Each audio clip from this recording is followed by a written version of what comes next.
Assalamualaikum warahmatullahi wabarakatuh. Pada video kali ini kita akan menampilkan sebuah presentasi tugas dari mata kuliah Design Thinking yang disusun oleh kelompok 6 kelas 2107 jurusan Administrasi Bisnis. Tidak lama-lama, kita langsung saja ke videonya. Selamat menyaksikan. Anggota kelompok kami yang akan menyampaikan isi dari presentasi ini. Yang pertama ada Ilma Amalia, kedua Nisa Rosdiana, ketiga Reza Raudatul Sifa, yang keempat Salsabila Nurunisa Alifah, dan yang terakhir Siska Nurfadilah. Pada materi yang pertama, di sini saya akan menjelaskan tentang design thinking dan empathize. Design thinking adalah suatu metode yang dilakukan untuk memecahkan suatu masalah dengan cara yang kreatif dan praktis, memahami permasalahan yang dialami oleh user atau pengguna, dan mendefinisikan solusi apa yang cocok serta efektif untuk menyelesaikan masalah tersebut. Yang kedua, empathize adalah tahapan pertama dalam design thinking untuk mengenal dan memahami keinginan, kebutuhan, serta tujuan user.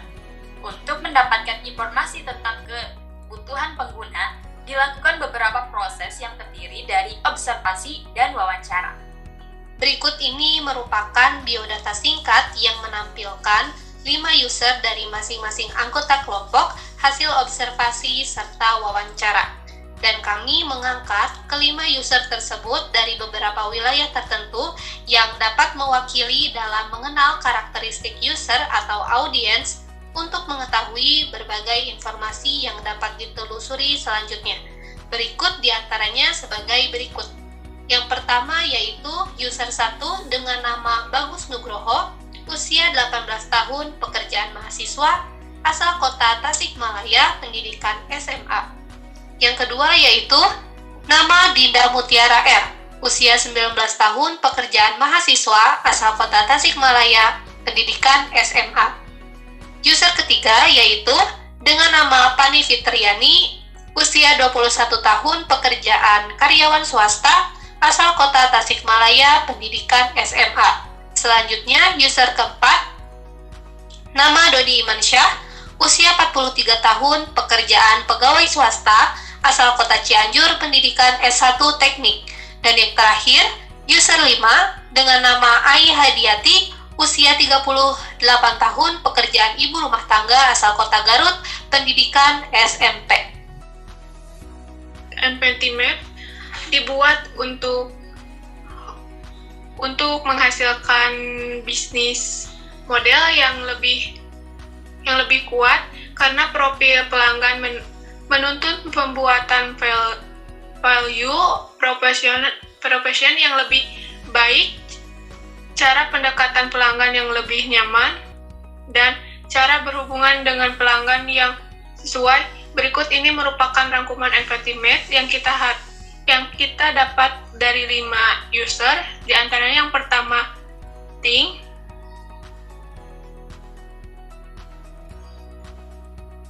User pertama, kelebihan wilayah, yaitu kearifan lokal yang baik, kekurangan wilayah, sulit transportasi di daerah pendalaman. User kedua, kelebihan wilayah, cukup bersih tapi tidak sepenuhnya bersih. Kekurangan wilayahnya, daerah yang panas, kurang berpepohonan. Yang user ketiga, kelebihan wilayah, terdapat tempat wisata di perhutanan. Kekurangan wilayah, daerah hijau terus berkurang menjadi lahan bangunan. Yang user keempat, kelebihan wilayahnya, keamanan, sarana jalan yang baik, beberapa tempat wisata. Kekurangan wilayahnya, kebersihan dan tempat wisata yang kotor, dan pengembangan software rendah. Terus yang terakhir, user kelima, kelebihan wilayahnya itu lingkungan sejuk. Kekurangan wilayahnya yaitu perhatian masyarakat akan sampah masih rendah. Yang user pertama, meningkatkan ekonomi sekitar dan alam terjaga. User kedua, saya harap masyarakat sadar kebersihan pemerintah dapat menerapkan program lingkungan bersih. User ketiga, saya harap masyarakat peduli lingkungan tidak membuang sampah sembarangan karena aliran air yang dikit takut menyebabkan banjir. User yang keempat, lebih bersih, asri, nyaman, berkembangnya wisata alam, budaya, dan hiburan. User yang terakhir yaitu daerah sistem yang memiliki alam yang indah tapi tidak terkendara sama sampah yang ada. Baik, selanjutnya yang fails. Yang pertama, takutnya sumber daya alam kurang dimanfaatkan dan musnah. Yang kedua, takut dan khawatir lingkungan rusak, pepohonan langka. Yang ketiga, khawatir lingkungan kotor meningkat dan daerah hijau terganti oleh bangunan-bangunan. Yang keempat, perasaan yang tidak nyaman dari lingkungan yang masih kotor. Yang kelima, rasa khawatir jika diberikan dapat merusak keaslian lingkungan. Yang terakhir yaitu DOS. Yang pertama, terdapat tempat wisata kesulitan mencari transportasi online. Yang kedua, fasilitas jalan yang baik namun cukup gersang dan panas. Yang ketiga, memiliki beragam kuliner masyarakat yang belum peduli lingkungan. Yang keempat, lingkungan dirasa aman, mudah, dan healing ke tempat wisata. Yang terakhir, pengelola wisata sekitar yang baik.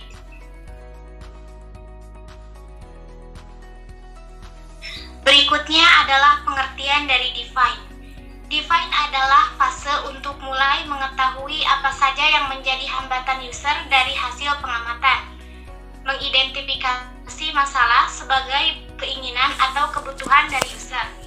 Menganalisis pengamatan ini bertujuan untuk menentukan masalah inti yang telah diidentifikasi untuk menyelesaikan di tahap berikutnya.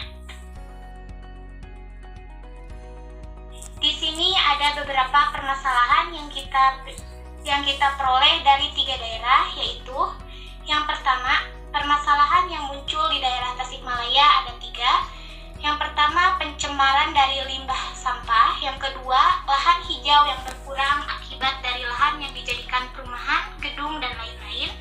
Dan yang ketiga, kesulitan dalam transportasi untuk daerah-daerah kecil. Kemudian, permasalahan yang muncul di daerah Garut. Yang pertama, lingkungan yang tercemar dari limbah sampah. Yang kedua, kurangnya perluasan lapangan kerja. Dan yang terakhir, permasalahan yang muncul di daerah Cianjur. Yang pertama, kepedulian masyarakat yang kurang akan lingkungan. Yang kedua, limbah sampah yang mencemari lingkungan. Yang ketiga, tempat wisata yang kotor. Dan yang keempat adalah kurangnya pengembangan kerajinan seperti souvenir atau cenderamata khas daerah. Setelah tahap define, maka tahap selanjutnya adalah ideate, di mana ideate adalah fase untuk mulai menghasilkan ide dengan memahami pengguna dan kebutuhan mereka di tahap empathize. Di tahap ini kita dapat memberi ide untuk mengidentifikasi solusi baru untuk pernyataan masalah yang ada. Di fase ini, kita mulai memunculkan ide-ide dari permasalahan yang kita sudah telusuri sebelumnya. Berikut ini ada beberapa ide yang menurut kami sangat relevan dalam memberikan solusi dari beberapa permasalahan yang ada. Di antaranya yaitu, dalam ide pertama, limbah sampah dapat atau dibuat menjadi pupuk kompos dengan menggunakan komposter sederhana yang dapat dibuat sendiri. Dalam ide pertama ini, kami memanfaatkan sampah yang bersifat organik untuk dijadikan sebagai pupuk kompos. Ide kedua, melakukan inovasi usaha dalam membuat alat sederhana penghancur dan pemilah sampah otomatis. Untuk ide kedua ini, kami berinovasi untuk merakit alat sederhana dengan fungsi untuk menghancurkan dan memilah sampah secara otomatis. Ide ketiga, membuat platform yang menyediakan fasilitas jual beli produk daur ulang limbah. Di era digital ini, kami ingin memanfaatkan teknologi sebagai sarana untuk produk limbah dibuat menjadi suatu hal yang bermanfaat dan dapat dijual beli di platform khusus. Ide keempat, membuat paving block yang memanfaatkan limbah plastik. Limbah plastik yang memiliki dominan dalam pencemaran lingkungan membuat kami berinovasi memanfaatkan limbah plastik menjadi sebuah produk berupa paving block.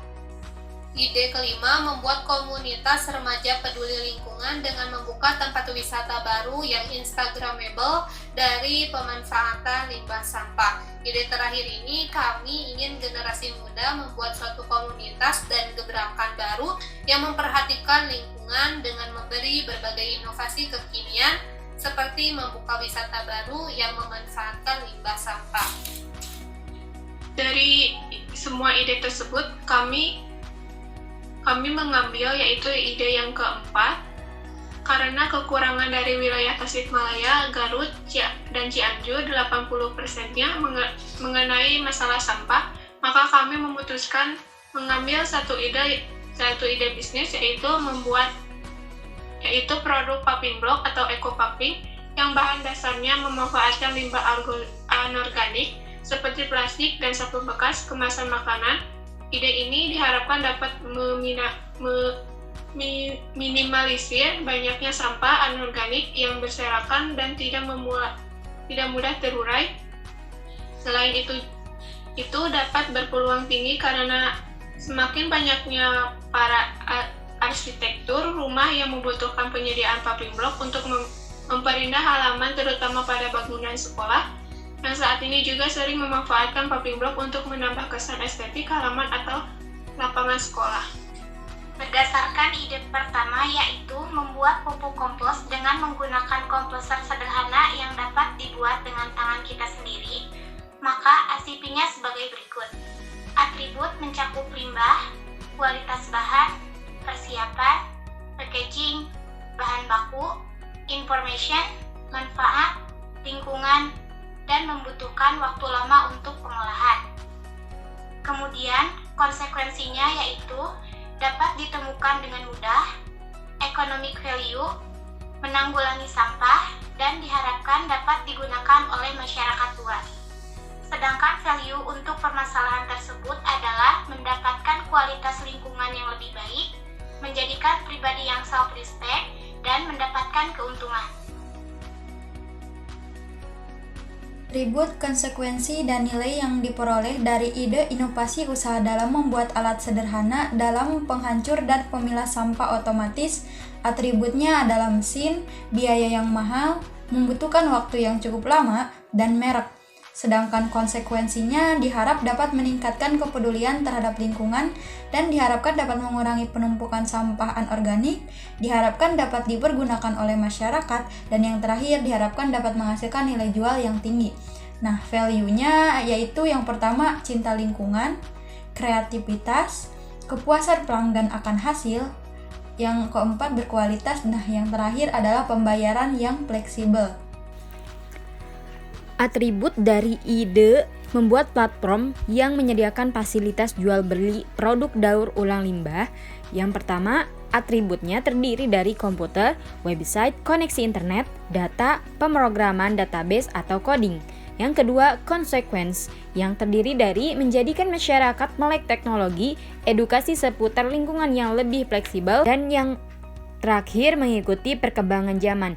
Dan yang ketiga, value dari ide ini yaitu dapat diakses dengan mudah, penyampaian informasi cepat tersebar kepada masyarakat luas, dan mengajak masyarakat luas untuk lebih mengenal lingkungan lewat fitur yang disediakan.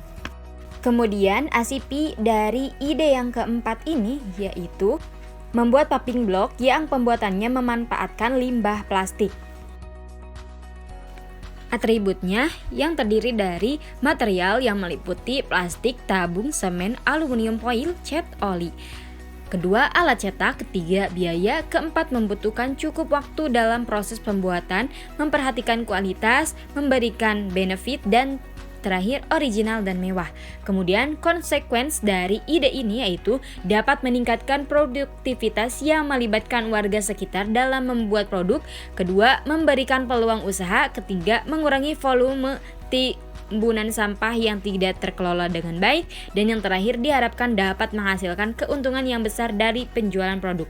Dan value dari ide ini yaitu produk yang estetik, produk dengan nilai jual tinggi, ramah lingkungan, ekonomis, mudah dan murah dalam pemeliharaannya, bahan tahan lama. Pori-pori pada paving block dapat meminimalisir pencegahan banjir, dan terakhir paving block bisa bongkar pasang. CV dari ide terakhir yaitu membuat komunitas remaja peduli lingkungan dengan membuka tempat wisata baru yang memanfaatkan dari limbah sampah. Yang pertama yaitu atribut, terdiri dari tempat atau lahan wisata, biaya, lokasi yang strategis, perizinan dari lingkungan masyarakat dan pemerintah, dan yang terakhir membutuhkan waktu dalam persiapan ide tersebut. Selanjutnya yaitu consequence, terdiri dari yang pertama, membantu dalam memberikan fasilitas rekreasi, yang kedua, memberikan peluang usaha bagi remaja, yang ketiga, mengurangi volume timbunan sampah yang tidak terkelola di lingkungan masyarakat setempat, dan yang keempat, menggerakkan para remaja lebih produktif dalam melestarikan lingkungan. Serta yang terakhir yaitu value. Value ini melibatkan yang pertama, menambah tempat yang instagramable, selanjutnya yaitu rekreasi yang kekinian, yang ketiga, sosialisasi dengan masyarakat sekitar lebih terbangun, yang keempat, meningkatnya kreativitas para remaja, yang kelima, membangun kebersamaan, yang keenam, dapat menghasilkan keuntungan, dan yang terakhir, remaja lebih sadar dan peduli terhadap lingkungan. BMC atau Business Model Canvas adalah alat manajemen strategi untuk mendefinisikan serta mengkomunikasikan ide atau konsep bisnis dengan cepat dan mudah. BMC berbentuk dokumen satu halaman yang bekerja melalui elemen fundamental bisnis atau produk, serta menyusun ide dengan cara yang koheren. Setelah kami mengetahui berbagai macam permasalahan dan menentukan beberapa ide, maka ide yang kami utamakan dan kami akan buat produk yaitu paving block. Nah, kami merancang bisnis model kampas paving block sebagai berikut. Yang pertama ada customer segment. Di customer segment ini kita menentukan siapa saja pelanggan yang berpotensi membeli produk kita ini, yaitu produk paving block. Nah, yang pertama yaitu developer property. Yang kedua ada kontraktor dan konsultan proyek. Yang ketiga ada instansi pemerintah, ada toko bangunan, ada reseller atau agen penjualan paving block. Nah, yang kedua ada value preposition, di mana di value preposition ini kenapa kita perlu membuat produk tersebut? Nah, kenapa sih kita membuat paving block itu? Yang pertama karena dapat mengurangi limbah sampah plastik. Yang kedua karena pembuatannya cukup sederhana. Dan yang ketiga mutu paving teruji kuat. Yang keempat, kualitas material yang sangat baik, tahan dalam segala kondisi. Yang selanjutnya, jangka umur yang lama, desain sesuai customer. Dan yang terakhir adalah jaminan mutu dan bergaransi. Nah, yang ketiga adalah channel. Channel adalah media untuk memasarkan atau memperkenalkan produk. Di channel ini kita membuat iklan di media cetak atau brosur, ada direct selling ke customer, ada media sosial, kita membuat Instagram yaitu paving block kita dapat kalian jumpai di Instagramnya, ada Facebook, ada WhatsApp, dan ada website kita dengan nama pavblog kita juga. Yang selanjutnya, setelah kita membuat value preposition, kita telah menentukan channelnya, telah menentukan customer segmentnya, maka selanjutnya adalah customer relationship. Bagaimana cara kita menjalin hubungan dengan pelanggan, mengetahui siapa pelanggan dan channel yang digunakan, yaitu di customer relationship ini ada komunikasi yang baik dengan pelanggan. yang kedua ada pelayanan cepat dan prima, yang ketiga ada seminar atau event resmi, dan yang terakhir ada customer service terpercaya. Nah, tahap selanjutnya adalah revenue stream, di mana di revenue stream ini kita yaitu sumber pendapatan kita. Sumber pendapatan kita ini dari mana? Nah, sumber pendapatan kita ini dari penjualan produk vaping block baik offline maupun online. Yang selanjutnya adalah key activities, di mana di key activities ini elemen kampas yang menjelaskan bagaimana operasi bisnis ini bisa berjalan. Ketika kita sudah menentukan key pattern-nya, customer segmennya, maka di key activities ini adalah kegiatan yang akan kita lakukan, yaitu yang pertama proses produksi, yaitu cara pembuatan dari awal produk vaping block. Yang kedua, cari dan seleksi customer, yaitu kita mencari siapa saja yang berpotensi untuk membeli produk kita. Nah, yang ketiga, kita melakukan pemasaran atau penjualan ke masyarakat. Nah, yang ketiga adalah penelitian tahap lanjut. Setelah proses tersebut sudah kita jalani, maka selanjutnya kita akan memperluas dan mengenalkan lebih dalam tentang produk kita ke daerah yang lebih luas. Yang ketujuh adalah key result, di mana di key result ini yaitu tentang apa yang diperlukan agar key activity berjalan. Apa yang diperlukan kita untuk menjalankan aktivitas yang sudah kita rencanakan itu, sudah kita lakukan. Nah, kita membutuhkan produksi. Yang pertama membutuhkan produksi, sumber daya manusia, material, dan tenaga. Kita membutuhkan tenaga untuk bisa menjalankan produksi tersebut, tenaga kerja dan beberapa material. Nah, yang kedua pemasaran brosur dan iklan. Kita membutuhkan brosur dan iklan untuk melakukan pemasaran. Yang ketiga, kita butuh alat transportasi, yaitu mobil pick up untuk mengangkut beberapa bahan yang membutuhkan transportasi. Nah, yang selanjutnya adalah penelitian, yaitu melakukan benda uji, yaitu kita menilai produk kita, kekuatannya, ketahanannya, dan berat tidaknya, dan yang lainnya. Yang selanjutnya adalah lahan. Kita membutuhkan lahan untuk melakukan proyek produksi tersebut. Nah, yang selanjutnya adalah sumber daya keuangan seperti modal, melakukan riset dan pengembangan, membuat laporan keuangan, dan yang lainnya. Yang terakhir adalah legalitas.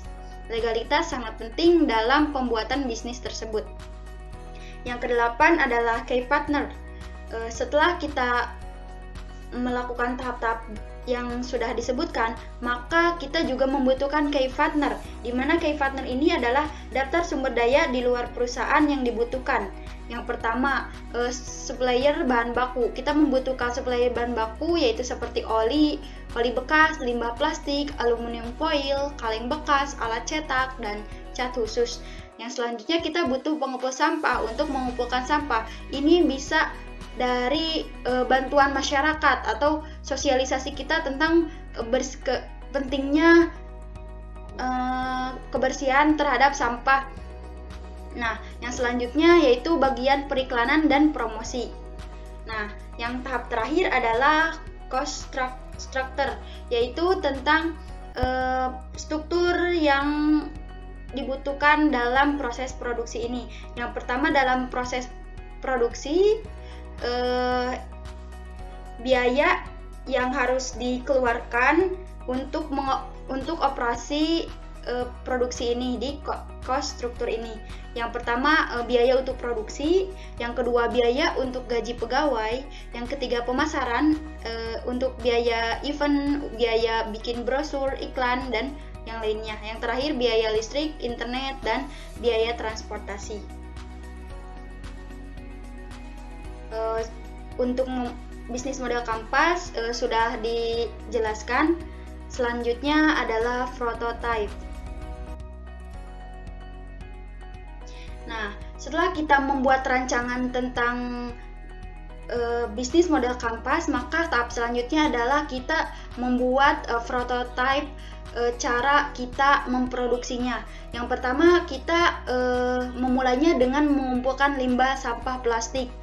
Setelah limbah sampah plastik terkumpul, maka kita tahap selanjutnya adalah melakukan pencucian pada limbah plastik. Setelah semuanya dicuci, maka tahap selanjutnya adalah dilakukan pemanasan dengan suhu 200 derajat Celcius untuk melelehkan menjadi cairan yang dapat kita bentuk. Yang selanjutnya adalah mencampur oli, semen, dan pasir menjadi klinker plastik yang siap dicetak. Yang selanjutnya adalah proses pencampuran kembali dan pemanasan kembali. Yang selanjutnya adalah proses pencetakan paving block sesuai keinginan pelanggan atau sesuai kreasi kita. Nah, yang selanjutnya pembuatan prototipe paving block yang menghasilkan produk yang sudah jadi. Nah, yang selanjutnya kita melakukan uji sampel, kuat tekan, kuat tarik, dan daya serapan. Itu kita melakukan uji tersebut agar produk tersebut dapat diterima dan dapat bermanfaat bagi masyarakat. Yang selanjutnya adalah survei harga pasar dan data dan analisa, dan yang terakhir laporan kesimpulan.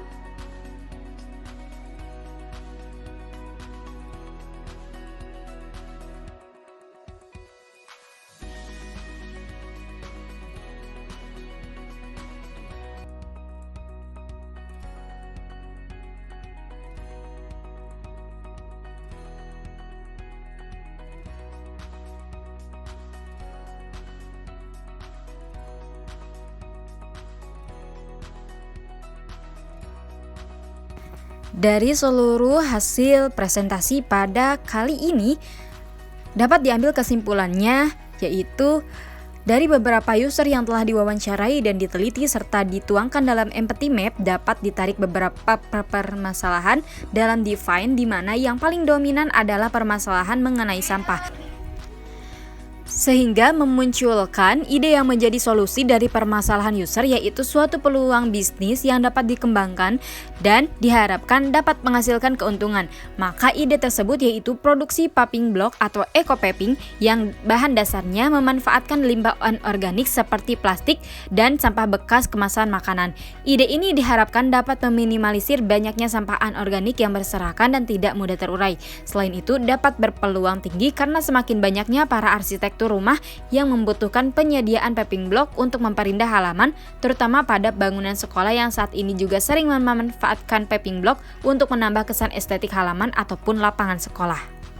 Untuk info lebih lanjut tentang produk kami, kalian bisa temukan kami di website yang sudah tertera pada slide, atau bisa kunjungi kami di Instagram dengan username @fabblog.kita. Sekian dan terima kasih dari kelompok 6 Design Thinking 2107. Mohon maaf apabila ada kesalahan dan kekurangan.